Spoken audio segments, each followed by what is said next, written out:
Good morning, everyone. It's Robert from On My Turntable. Hope you're having a great morning this morning. It is Sunday morning, as always, a coffee kind of morning. Cheers to everyone.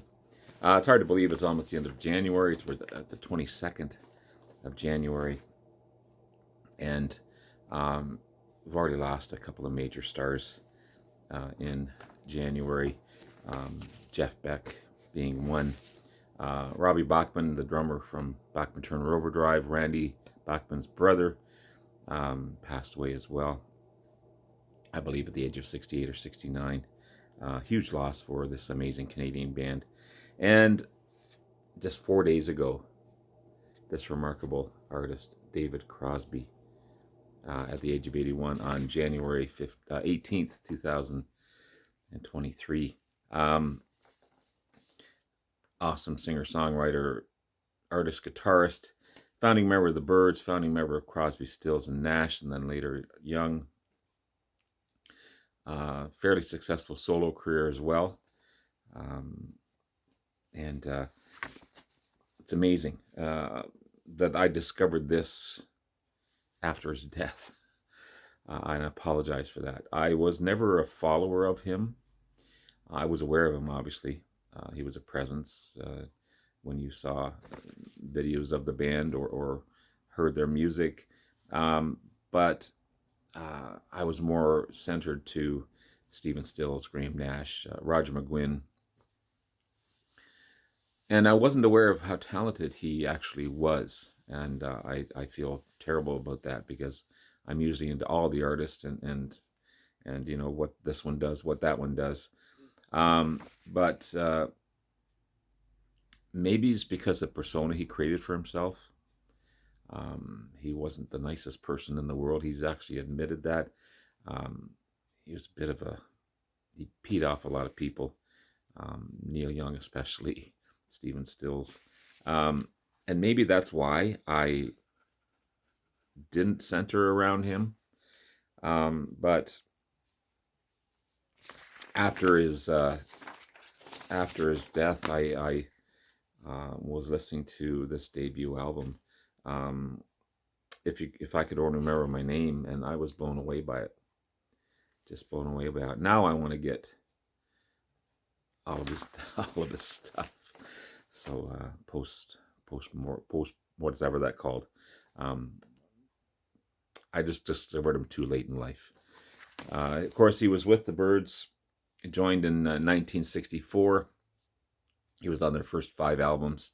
Mr. Tambourine Man in 65. And then Turn, Turn, Turn in 65 as well. Back-to-back albums in 65. And then in 66, The Fifth Dimension. And then we have Younger Than Yesterday in 67. And then in 68, he was on this album, but he got fired. So his picture doesn't show on the album. The Notorious Byrd Brothers plays a couple of tracks on this one. But fired from the band again because of tensions and not getting along with other members of the band. Again, that notorious reputation that he had. He later came back and was part of the reunion that was released in 1973. This is just their reunion album where he's on here.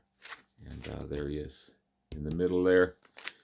Semi got along with the band enough to come back and do a reunion with them. But of course, I've got their greatest hits album as well. There he is there. Yeah, he's just remarkable stuff. And again, not paying too much attention to his work.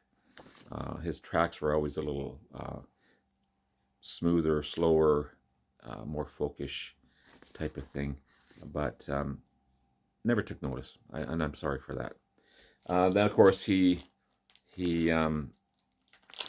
joined Crosby, Stills and Nash, or created Crosby, Stills and Nash with the other two members, Stephen Stills and Graham Nash. Put out this debut album in 1969. Big hit Marrakesh Express and Sweet Judy Blues. You know, just remarkable stuff. And the only other album I have of these guys is Four-Way Street, the live album where each one does its own thing, pretty much on each side. But that's it as far as Crosby, Stills and Nash. I've got more Byrds than I do Crosby, Stills and Nash. But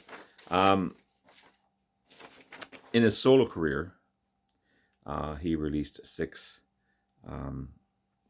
solo albums, and I'd love to find Cause. Cause seems to me an amazing album. I've been listening to that on Spotify. It's just remarkable. Inducted in the Rock and Roll Hall of Fame twice for the Byrds and for Crosby, Stills and Nash. But again, I discovered this one after he was gone, and I feel bad about that, because you realize just what a remarkable artist he was. Now this one has not only the album, it's also got bonus tracks, a whole disc 2 of bonus tracks. But of course, on the original album, there's the list of tracks there. You got Music is Love, Cowboy Movie, which is a great track. Tamalpais High, at about 3, Laughing, What Are Their Names, Traction in the Rain, Song with No Words, Tree with No Leaves, Orleans, I'd Swear There Was Someone Here, and there's the bonus tracks, Kids and Dogs. And then on disc 2, the bonus tracks are Riff 1, Tamalpais High, about 3, Kids and Dogs, Games, Laughing, Song with No Words, Tree with No Leaves, The Wall Song, Where Will I Be, and then Sessions, Cowboy Movie, alternative versions, Bach Mode, Pre-Critical Mass, Coast Road, Danger and Fatigue, or Fugue, Fugue. I'm not sure how to pronounce that properly, but kept the hype sticker as well on this one. This is the 50th anniversary, the expanded edition of this remarkable debut album. It was just awesome stuff. And I kind of hate myself for missing out. It's a combination of rock, folk psychedelia, and psychedelic rock. I don't know how else to explain it. But so many great artists on this one as well. You've got Graham Nash, Neil Young, Joni Mitchell, members of Jefferson Airplane, and Santana. Also the Grateful Dead. Some of the members of Grateful Dead is on this one as well. They're all part of a band that they put together for the album called Planet Earth Rock and Roll Orchestra. But it's remarkable. It's just so good. It's on the Atlantic label, and there's also a booklet that comes with it here. Not the easiest thing to get out of in these middle pieces, but of course it comes with the same pictures on the album. But this classic David with that handlebar mustache. There's a cool shot of Neil Young, of course, and Jerry Garcia, which is cool. There's more photos of the people involved in the album. So yeah, it's I plan on getting more from him. The second CD has almost a CDR look to it with handwriting stuff on there. But yeah, it's this. So I don't know what to call this, little mini tribute, I guess, to David. I want to get more of his stuff, and probably end up getting all six albums. So I know I'm rambling on here, but check out his debut album if you don't already know it. Yeah, and you probably already do because you guys are smart. You guys know what you're talking about. But yeah, amazing album, amazing artist, a huge loss. I think he redeemed himself later on in life. I'm sorry that I didn't recognize him earlier for his talent and his contributions. I knew of him, of course, but once I've discovered how great he is, I'll continue to get more of his stuff. So there you have it. Little mini tribute to David, and rest in peace. You're a big loss to, I'm sure, millions of people. And I'm sorry that I came to your music later on in life. So have yourself a great day, guys. Love you all. We'll talk to you again soon. Bye now.